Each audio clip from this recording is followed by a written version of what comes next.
Hello everyone, this is Dr. Hitesh Rajput and today's topic is milling of rice. कि rice की milling कैसे करते हैं, paddy से राइस में कैसे कन्वर्ट किया जाता है। तो I am going to explain this whole process. क्योंकि जब हम राइस में डिफरेंट टाइप्स होते हैं, brown rice, white rice, right. तो ये कैसे करते हैं, ड्यूरिंग मिलिंग ही करते हैं। नॉर्मली जो ट्रेडिशनल लेवल पे होते हैं वो हमारे ब्राउन राइस ही होते हैं, उसमें ब्राउन लेयर कम ही रिमूव किया जाता है और न्यूट्रिएंट ज्यादा होते हैं, बट उसको हम लॉन्ग टाइम के लिए स्टोर करके नहीं रख सकते हैं, उसकी क्वालिटी डिटेरियोरेट हो जाती है। तो हमने पहले लेक्चर में पार बॉइलिंग बताया था कि पार बॉइलिंग क्यों की जाती है। राइट, 80% तक इंडिया में पार बॉइल्ड राइस प्रोसेसिंग किया जाता है, पार बॉइलिंग की जाती है। तो let me share my topic और so that I will explain all this. Okay, so here this is my ppt. So first of all introduction. तो इंट्रोडक्शन में हम बात करेंगे कि क्या इसका बोटेनिकल नेम है, राइट, राइस का। Okay, see this. देखिए, राइस क्रॉप ओरिजिन सटाइवा इसका बोटेनिकल नेम है, जो कि ट्रॉपिकल एरियाज में ज्यादा ग्रो करता है और इसके लिए मॉइस्चर मीन्स पानी की ज्यादा रिक्वायर्ड होती है, तभी ये रेनी सीजन में ज्यादा ग्रो करता है। इसकी अलग अलग वैरायटी हैं। सटाइवा जेपोनिका ज्यादातर मेनली ग्रो किया जाता है टेम्परेट रीजन, जहाँ पर टेम्परेचर थोड़ा राइज होता है। तो ये डिपेंड करता है कि वैरायटी कौन सी है, ठीक है ना। इसका सबसे ज्यादा प्रोडक्शन चाइना में होता है, फिर इंडिया में होता है। राइस का सेकंड लार्जेस्ट प्रोड्यूसर है इंडिया, चाइना के बाद। Okay, so this is the composition of rice. Moisture content कितना होता है, जब हम ड्राइंग कर लेते हैं राइस की, स्टोर करते हैं, तो इतना moisture content 10 to 13% moisture content होना चाहिए। प्रोटीन 5 to 9% होना चाहिए, डिपेंड करेगा वैरायटी पे, ग्रोइंग कंडीशन पर भी डिपेंड करता है। फैट टू मतलब मैक्सिमम 2% तक फैट होता है। कार्बोहाइड्रेट ज्यादा होता है, स्टार्च सोर्स होता है, तो 73 to 80% होता है। फ्रूट फाइबर 0.2 बहुत ही कम होता है, क्योंकि ब्राउन लेयर भी निकल जाती है, तो 0.2%। Mineral matters 0.8 to 2%, mineral matters भी कम ही होते हैं। अब हम कंपोजिशन का डिटेल पार्ट डिस्कस करेंगे। तो सबसे पहले कार्बोहाइड्रेट, तो 80% टोटल प्रोडक्शन, टोटल यील्ड का जो कंट्रीब्यूशन का 80% कवर करता है। फाइबर बहुत ही कम अमाउंट में होता है। वाइट राइस प्रोसेसिंग में ब्राउन लेयर निकल जाता है, राइट, सो कम होता है। और न्यूट्रिएंट्स वैल्यू राइस की डिपेंड करती है कुकिंग मेथड पे और वैरायटी पे। और इसमें जम और ब्रांड ज्यादा होता है, जो कि कंट्रीब्यूट करता है विटामिन के लिए, मिनरल्स के लिए। लेकिन ये लेयर निकल जाती हैं, इसलिए राइस में न्यूट्रिएंट्स कम होते हैं, वाइट राइस में। ब्राउन राइस में ज्यादा होते हैं। So these are the nutrients present in rice.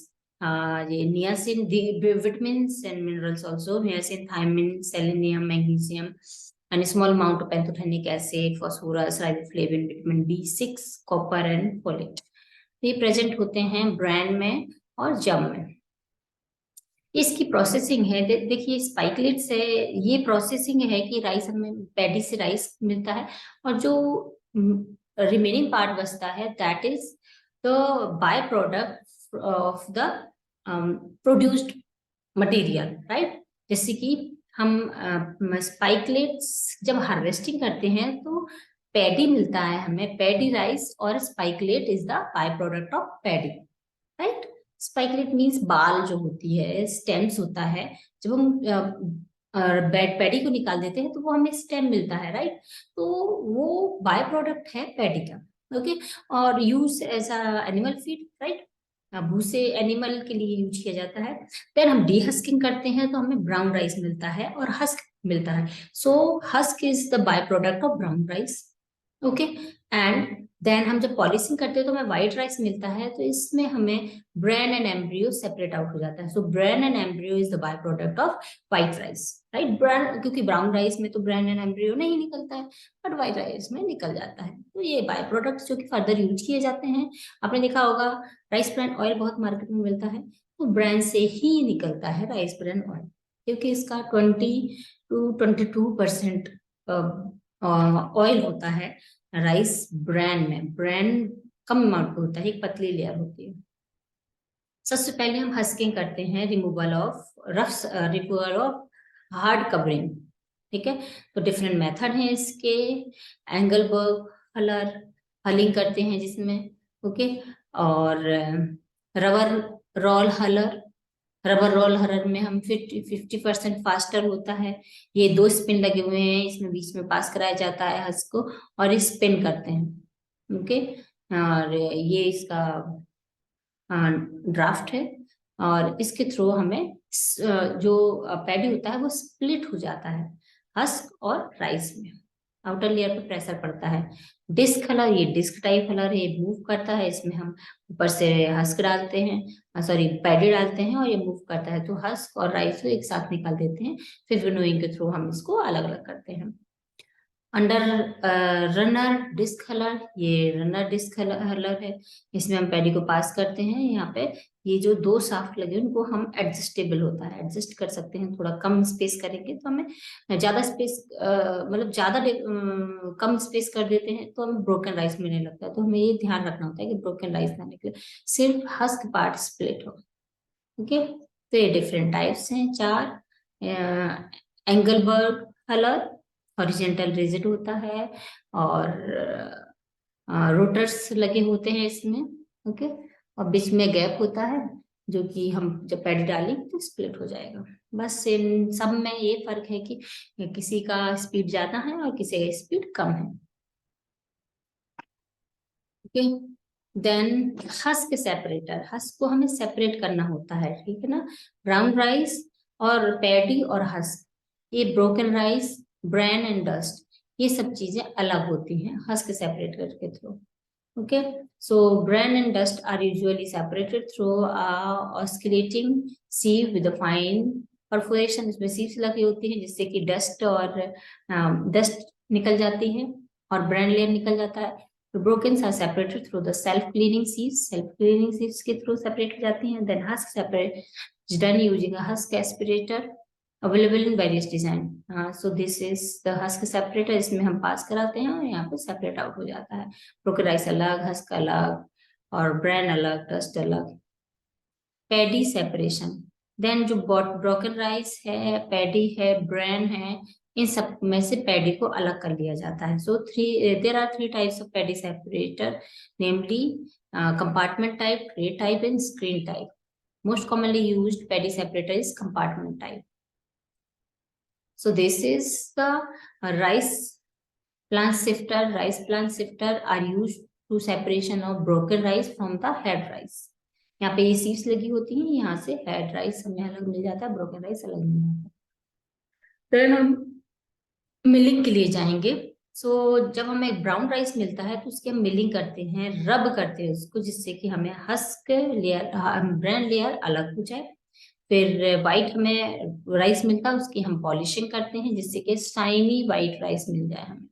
क्योंकि जब हम पॉलिशिंग नहीं करेंगे और रब करते हैं ब्राउन लेयर को निकालने के लिए तो स्क्रैच पड़ जाते हैं राइस पे, तो वो इतना इफेक्टिव नहीं दिखता है, मतलब अट्रैक्टिव नहीं दिखता है कंज्यूमर्स को। इसलिए हमें पॉलिशिंग करनी पड़ती है, अच्छा चमकता हुआ राइस दिखता है, okay. So after separation of husk 20%, brown layer 11, एक कॉन्ट्रीब्यूशन है राइस में। 20% हस्क का, 11% ब्राउन का, और राइस का 69%, ओके। स्टार्ची जो एंडोस्पर्म पार्ट होता है वो 69%। In ideal milling process it will result in 20% husk, 8 to 12% bran depending on the milling degree, and 68 to 72% milled rice और white rice depending on the variety. तो yield इतना में निकलता है, हस्क निकलेगा हमारा 20%, और ब्रांड 8 to 12%, और 68 to 72% हमें व्हाइट राइस मिल जाता है। डिपेंड करेगा मिलिंग प्रोसेस पे, वैरायटी पे। So a rice milling system can be a simple 1 or 2 step process और अ मल्टी स्टेप प्रोसेस। एक स्टेप और 2 स्टेप मल्टी स्टेप प्रोसेस होता है, क्योंकि एक बार में पूरा 100% यील्ड नहीं आता है, मीन्स पूरा सेपरेशन हो जाए हस्क का और हमें अच्छा राइस मिल जाता है, ऐसा नहीं होता है। कभी कभी मतलब बहुत सारे ऐसे प्रोसेस होते हैं, मतलब मोस्ट ऑफ द टाइम हमें पैडी भी कुछ बची हुई मिलती है। तो हम डबल स्टेप, मल्टीपल स्टेप से पैडी को बार बार पास कराते हैं और हम राइस निकालते हैं। सो वन स्टेप मिलिंग में husk and brand removal are done in one step. Husk और ब्रांड दोनों को एक ही स्टेप में हम रिमूव कर देते हैं, जो कंटिन्यूअस प्रोसेस चलता है। 2 स्टेप में removing of husk and removing of brand आज डन सेपरेटली। पहले हम हस्क को रिमूव कर लेते हैं, फिर हम आगे राइस को पास कराते हैं ब्रांड सेपरेशन के लिए। This is 2 step processing. Multi stage milling में can be done in a village और लोकल कंज्यूमर कंजप्शन और commercial for marketing rice. Rice undergoes a number of different processing steps. There are 3 requirements for producing good quality mill rice. Good quality raw rice, the starting quality of paddy should be good and paddy should be at the right moisture content. So during milling, moisture content should be 14% of paddy and have a high purity. State of the art equipment, the rice mill should be clean and well maintained. And operator skill, the mill should be operated by the skill operation. तो ये 3 steps required है for quality rice के लिए, कि moisture content अच्छा होना चाहिए और equipment proper clean होना चाहिए और skill person उसको operate करे, जिससे कोई problem हो तो उसको वो maintain कर सके, right, manage कर सके। moisture content है, देखिए राइस का किस कौन कौन से स्टेज में कितना कितना मॉइस्चर कंटेंट रिक्वायर्ड है। सो ड्यूरिंग हार्वेस्टिंग, जब हम हार्वेस्टिंग करते हैं तो 20 से 25% मॉइस्चर कंटेंट होता है पैडिंग। उसको हम थोड़ी देर के लिए फील्ड में रखते हैं, राइट, कि ड्राई हो जाए, उसके बाद हम इसकी थ्रेशरिंग करते हैं, है ना। तो ये हार्वेस्टिंग के टाइम पे 20 से 25% होता है। थ्रेशरिंग टाइम पे 20 to 25 और फॉर मैकेनिकल थ्रेशरिंग और लेस देन 20% हैंड थ्रेशरिंग। ज्यादातर हैंड थ्रेशरिंग की जाती है राइस की, तो हम 20% मॉइस्चर कंटेंट रिक्वायर्ड होता है during threshing. Drawing, final drawing 14% होती है, देन हम मिलिंग करते हैं। स्टोरेज के लिए लेस देन 14% से कम होना चाहिए जब हम राइस को स्टोर करते हैं।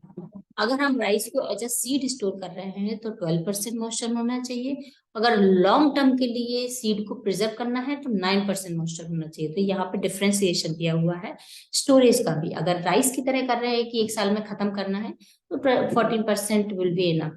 और अगर हम एज अ सीड की अगले नेक्स्ट में हमें इसी को ही ग्रो कराना है तो 12% मॉइस्चर कंटेंट।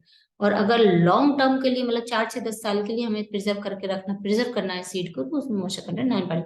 क्योंकि जितना ज्यादा मॉइस्चर होगा micro can easily grow, right, और इसकी क्वालिटी खराब कर देगा, इसलिए मॉइस्चर कंटेंट कम होगा तो माइक्रो ग्रो नहीं होगा। मिलिंग के लिए 13 to 14% as I told you earlier. तो ये डिफरेंशिएशन है मॉइस्चर कंटेंट का। यही अगर मॉइस्चर कंटेंट ज्यादा होगा तो क्वालिटी खराब हो जाएगी, तो हमें मॉइस्चर कंटेंट मेंटेन करना होगा। Milling processing, after the process of hulling, cortex contain more fibers from brown layer, brown rice. Milling of brown rice means to crush a cortex in order to reduce the pressure of rice grain, and milling process to reduce the broken rice and make the brown rice to higher precision rice generally required by 2 to 4 rice milling process, which is gradually crushing the cortex. Grinding out of the finished rice to be finished, including the use of rice separating machine to separate the complete rice and broken rice. Separation machine से separate differentiate rice. Commercial milling में भी continuous process होते हैं। Modern commercial milling में 3 basic stage होते हैं: husking and whitening, polishing and grading, blending and packaging. Husking, removal of husk, then whitening process. Whitening के लिए हम ब्राउन लेयर को रिमूव करते हैं, देन व्हाइटनिंग प्रोसेसिंग करते हैं, देन ग्रेड करेंगे और ब्रोकन राइस को 1% तक हम ब्लेंड कर सकते हैं, तो ब्लेंड करके मार्केट में देते हैं। This is the flow chart of rice milling. Okay, जैसे कि हम पैडी लेंगे, क्लीनिंग करेंगे, फिर क्लीन पैडी की प्रोसेसिंग करेंगे, मतलब पार बॉइलिंग कर देंगे, देन डीहस्किंग करेंगे। पहले पार बॉइलिंग के बाद हम ड्राई करेंगे, देन डीहस्किंग करेंगे। ब्राउन राइस हमें मिल जाएगा, polishing, grinding and white rice. Pre cleaning की जाती है, डीस्टोनिंग की जाती है, पार बॉइलिंग भी ऑप्शनल है, कर भी सकते हैं, नहीं भी कर सकते, जिसमें जिलेटिनाइजेशन हो जाता है। फिर हस्किंग, रिमूवल ऑफ हस्क, फिर husk aspiration, separation of husk from the brown rice and unhusked rice, paddy separation, फिर व्हाइटनिंग की जाती है और देन पॉलिशिंग की जाएगी, फिर लेंथ ऑफ ग्रेडिंग कर रहे हैं, फिर ब्लेंडिंग कर रहे हैं, then weight and baggage, broken rice को हम ब्लेंड करते हैं. So with this process, we can go for milling of rice. If we have, I have completed from my side, and if you have any query, so you can ask me. Okay, and you can text me. Okay. Thank you.